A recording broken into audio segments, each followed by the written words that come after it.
shave. Yeah, this is good, Russell. You should get into this. Podcast. It's Russell and Matt and Mr. G podcast. If you want to get involved in the show, email your questions. Ding dong, who's that knocking at your door? Telephone neighbours, General Codswallop, anything you want to russellandmatt@audioboom.com. Russ, Matt, G, Audio Boom. As you know, I'm one of the great runners around. Now, there's another fella who's doing it called Bradley Garrett. I've got a lot of inquiries and a lot of questions for Bradley. What could I be clambering up and down? Is there any laws that I should particularly be breaking? What is the summit of urban... What's it called? Well, he calls it... His book is called Explore Everything, Place Hacking the City. I love it. So I want to place hack. I've been place hacking. Simultaneously invented the same thing that he's going on This is about. like nylon, which I also places. wear. I love it. I love it. Me and Bradley Wiggins are going to space hack our way... Garrett are going to space hack our way to the future. Stop sniffing away at your bird box, you dirty bastard. Do you want some bio on Brad? Yeah, give us the facts on Brad, because I'm suddenly revitalised. I know you are. Bradley Garrett describes place hacking as, right? Yep. See if this concurs Resonates. with your idea. Go on. Seeing the city like a puzzle computer game, you said. Yes. Putting those pieces together. The more we feel like there are things we can't do and places we can't see, the more urban exploration has capacity to give people hope. Bradley, you speak to me. This is like you've taken on a persona called Bradley. Bradley, who cares if you watch Jerk Off Instruction? What business is it of theirs? Here, listen to this. He currently works at the University of Southampton, has given TED Talks. That's one of your things to do, isn't it? He's done a TED Talk. Yeah, you'd love to do that. I'd love to talk to Teddy. He's been arrested by British Transport Police at Heathrow Airport. How dare they arrest Brad, my brother in arms? Get him on the phone. Bradley Garrett.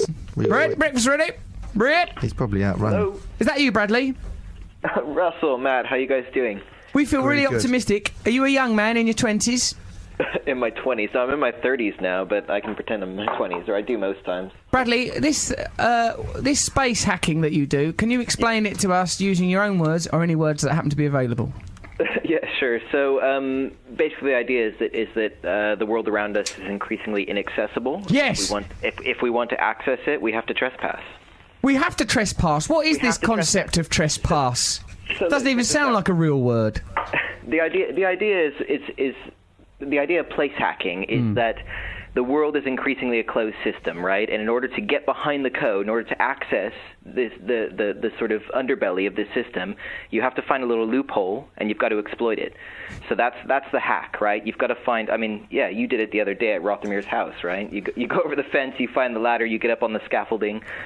Bradley, I've been doing it like crazy lately. I space hacked my way down a ladder onto the riverbanks of the Thames. I space hacked my way over a fence into Barbican. What should I be saying, Matthew? Place hack. I place hacked my way into my own bottom for half an hour. And I apologise to me later, but by God, I didn't mean it. Arse pass in the trespass. But for me, it's very liberating and freeing, and I find that it's, as I was saying to Matthew earlier, as well as hacking through geographical space, you hack through psychological space. For example, when I was in this church earlier, I had the realisation that sometimes religion seems inaccessible to us because it seems like antiquated, old and irrelevant language. The same way as you don't really register a church when you're running through the city. You just think, oh yeah, church, you don't bother. But in there is sanctuary and peace. The same as in the antiquated language of, say, Christianity. There are codes in a language that didn't know about psychology and technology. So it sort of is opening up new territories in my mind, you know? It's really fascinating. Tell us about some of your good ones, some sneaky places you've place hacked the heck into. Well, where to begin? I mean, I've climbed every major construction site in London. You are joking me. 2012. No, I climbed the Shard when it was under construction. Hold on a minute. You climbed up the Shard? What, on the outside or the inside? The inside. I took the stairs. I took the easy way. You sneak in and you climb up? Yeah, absolutely. I like this. I climbed over the bridge. There's a bridge from London Bridge over to Guy's Hospital. There was a bridge there, and they had scaffolding on top of it. I climbed over the scaffolding, got down to the bottom, and the security guard was asleep in his hut. I just ran in the building and took the stairs. And then you're just free in the building. Wow. The other day, I ran into a lawyer's office and jumped through a window. What you're saying is so important, though, because the thing is, we're carrying around all of this social conditioning in our bodies all day long, right? And we don't realize how we censor ourselves. And what happens, what you're finding is when you cross over that boundary, all of a sudden that social conditioning breaks open, right? Yes. You find yourself able to think about the world in a different way and to do things that you wouldn't normally do. That is what the hack is all about. Yes, it's liberating, and it's like that we sort of, I was saying that we sort of unquestioningly accept that we stay on prescriptive paths, like this is what you do, you go here, you don't go there. So it sort of really sort of woken me up. It's had a meditative quality. I noticed that in the city there were these sort of mini bins attached to lampposts, and it says for cigarette butts and chewing gum, and I thought, God, both of these products are these ways of coping with the ridiculousness of life. You know, they can't have proper bins anymore because terrorists might put bombs in there. It was such a sort of odd indicator of where we are as a society. So, what the indicators are all around us of a city that we can no longer participate in. If you want to participate in any sort of political processes in the city in any meaningful way, you have to trespass. You have to cross those boundaries. I love it. I mean, like, I got all that anti-crime paint on my hands, but even that was okay as I was wiping it off on grass like dog poo. I felt like really sort of, I felt sort of liberated and connected to the world again. It's like the city becomes this sort of anodyne, sanitised place that's not for you. You just skim along the surface, not properly penetrating. Do you think, Bradley, that it's responsible of us to, as we are now about to do, encourage people to start space hacking? And the first one that dies as a result of it's nothing to do with us, you coward, letting everyone down with us by being clumsy, climbing up a building site, you fool. What were you thinking? Take your freedom back, you fools. What do you think, Bradley? I think that we can encourage people to start on a small scale. But, start on a small scale. I mean, let's not encourage people to open up a sewer and go into it at this point in time. But what sort of things? Tell me some tips, because it is like a computer game. What should I be? Now I'm a bit more advanced. I've listen to some of my exploits. The other day I was in Gray's Inn. I ran sort of under a barrier, and I see through an office. I see a sash window open at the back. I darted into the office, simply ran in. Oh, in fact, the window was shut. Opened the window, jumped out, and I was in a quad. And then darted across the lawn like a little fox boy. That's good, isn't it? Now, what's the next? I don't know if I'm ready to. Well, construction sites. He's been arrested. Yeah. Right. Bradley, that is a gauntlet that's been cast down there. I am going to get arrested so hard before the next podcast. Look, we've got good weather coming up, and this is good news, because you know what it means. People start opening their windows. And in we go, Brad! And in we go. And if we want to wank on their pillars, that's our business! No, we don't do that. But what do you do with these... When you go in these open windows, Brad, what happens next? Exploration is what happens. Oh, then you don't just go into someone's gaff, do you? It's worth saying, and it's worth saying for your listeners. It's really important. If a building, I would never trespass into a residential structure, right? I wouldn't go into someone's house. Right? Me neither.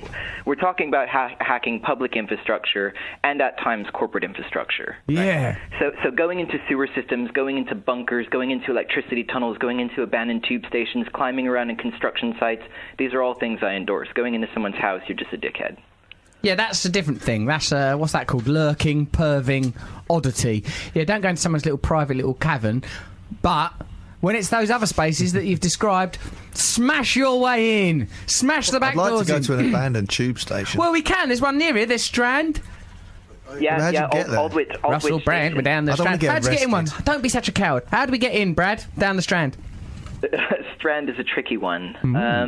Maybe try Lord's abandoned station. Where's that? Easier. What you need is an abandoned tube station that is within running distance of a portal. So you've got a portal that. What, goes like in Matrix? This is great. You need a portal that goes from overground to underground. That is 1 million free. Your entry into the secret system. You smoke weed, Brad? Don't you undermine Brad. Brad is a free man of the land. Wondering. It's up to Brad. Do you, Brad? Brad? I smoke weed. Occasionally I smoke Why weed. wouldn't you? That's up to you. Brad, explain your lifestyle down to the nearest, most recent orgasm, and what did it go into? Was it a residential window? You know what? I'll tell you my most recent orgasm. It was last week. It was in North Wales, and we found a quarry that was filled with cars that the council had been dumping down there in the 1970s. Cool. That's cool. And we got into this quarry. Check this out. We got to the bottom, and there was a lake down there that was crystal blue, and there were about 24 cars piled up inside the lake, reaching towards this sunbeam that was breaking through the ceiling. It was the most incredible thing I've seen in a This is heavenly!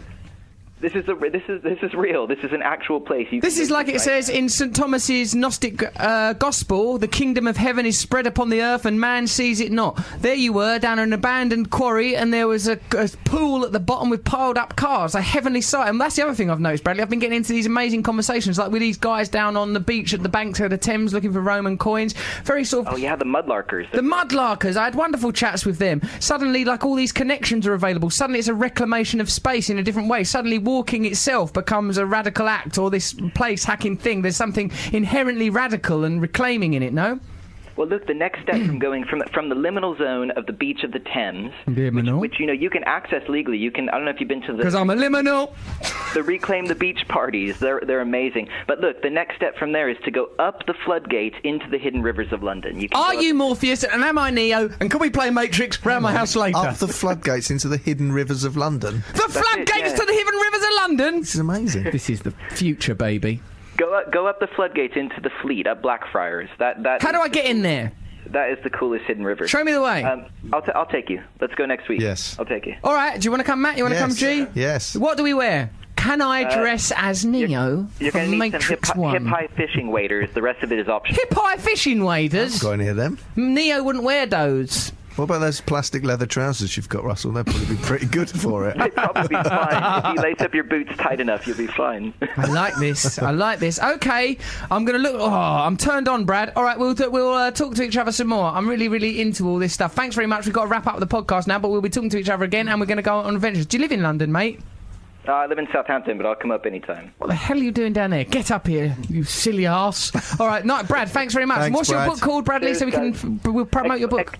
Explore everything. Placehacking the city. Dirty devil. Cool. Nice work, Bradley. Cheers, man. Thank you. That was good, You wasn't guys it? have a good See one. ya. Bye, mate. Bye. Bye. Ooh. Yeah, I like that. Let's place hack ourselves senseless, Matt. You kept saying space hack. You didn't explain. You didn't explain it to me, mate. No, but he could do place hacking. You do space hacking. Listen, we're rivals Doesn't really now. matter. I'll bring him down. I'll destroy you, Bradders. Shall we summarise this show, Matthew? The only way we know how, by using the poetry of Mr. G, who didn't have cans on, so he didn't hear the bit where Bradley explained a pool with cars in it, which I was rather hoping to hear of in a poem. Yeah. So, if you ask me, G... Cans on? Huh? He didn't have cans on. Headphones. Oh, I don't know what cans are. What do you mean, I'm saying, I'm surprised he didn't have cans on. You don't bother. Why don't you listen to the calls? I can hear it through. I can hear. I can. You can hear tap in the into room. It. Yeah. Well, let's see if there's bits of Bradley's chat in the poem. It's about time you start to be challenged on these poems. Well, if you can see it in the poem, then you know what I mean. Right? It's there for you. It's all there for you. The reason I liked G when I first fell in love with him in that sort of way was because I thought, this man is obstreperous and argumentative, stands up for himself. Yeah. He's never stopped doing it. Good for him. Okay, this poem is called "The Piece That Fits." First impressions last, as the laws of light meet laws of art. Reality is reduced to broken brushstrokes like a Monet sunrise in the dark. Watch the smallest of rudders, steer the largest of ships. Karma's flow must complete the puzzle as we place hack the piece that fits.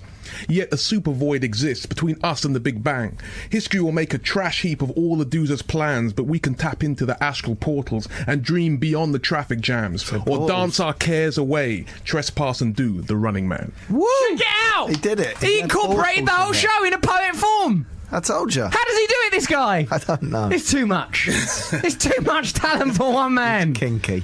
My God, I've got to express myself. Do you remember when your little nephew went, somebody kiss this, and pulled a swinkle on? Yes. That's how I feel every morning, It baby. reminds me of you. Oh, who do we give the poem to? Bradley! Bradley. As a sign of our respect Yes. for a fellow... I mean, he's been up every building site in London.